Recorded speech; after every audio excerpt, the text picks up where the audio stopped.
पुरुष ने गाला बैम की शक्ति को जागृत किया और वह देख सकता था कि लड़कियां उसके प्रति कितनी आकर्षित हैं। मुख्य पात्र हैरान था और अनजाने में पीछे की मेज से टकरा गया। हालांकि यह शाशुए के आकर्षण का मूल्यांकन था, लेकिन इससे उसे एक बात का यकीन हो गया कि वह वास्तव में आकर्षण देख सकता है, चूंकि उसे यह क्षमता मिल गई थी। मुख्य पात्र का सबसे बड़ा ध्यान आकर्षण था, जो उसकी बचपन की दोस्त मोरी फ्लावर थी। लेकिन मोरी फ्लावर का आकर्षण न केवल खाली था, बल्कि नीचे सड़ते हुए अजीब ठंडे पानी की बूंदें गिर रही थी। पूरी तरह से बर्बाद हो गया था। इससे मुख्य पात्र को समझ में नहीं आया क्या मोरी फ्लावर की।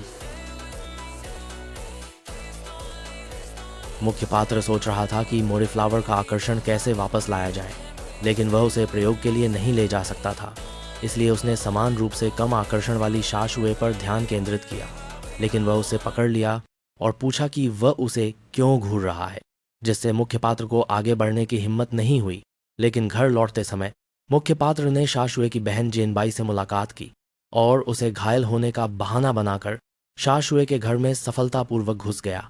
शाशुए ने शुरू में केवल शिष्टता से माफी मांगी, सोचते हुए कि जल्दी से मुख्य पात्र को भगा दे, लेकिन जेनबाई ने उसे पकड़ लिया। न केवल आकर्षण बढ़ गया, बल्कि उसने मुख्य पात्र को खाने के लिए रुकने के लिए भी कहा।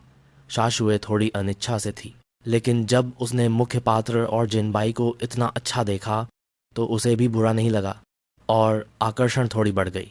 लेकिन जब मुख्य पात्र शाशुए से बाहर आया तो उसे मोरी फ्लावर से टकरा गया और उसने तुरंत शाशुए को मुख्य पात्र की गुप्त प्रेमिका मान लिया। उसे केवल मुख्य पात्र को बड़ा बेवकूफ़ कहने के लिए छोड़ना पड़ा, फिर बिना मुड़े रोते हुए भागना पड़ा। यहाँ तक कि उसने सोचा कि क्या ये उसकी गलती थी। शायद हाल ही में कक्षा की गतिविधियों में व्यस्त रहने के कारण उसने मुख्य पात्र